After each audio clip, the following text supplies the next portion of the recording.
Good day, ma'am and sir. I am Rampal P. Spini, 43 years old, married, have one daughter. I am college graduate. I work as domestic helper in Hong Kong, 5 years and 2 months with 4 employers.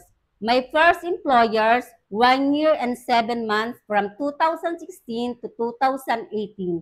My second employers, 1 year and 4 months from 2018 to 2020.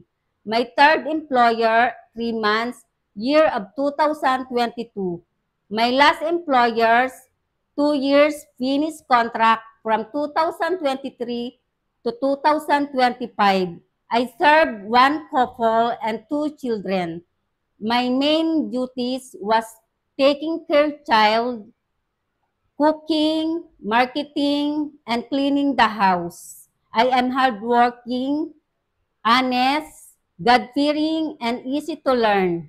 Mom and sir, I'm looking forward to work with you, and I will promise I will finish 2 years contract and I will do my best. Thank you, mom and sir.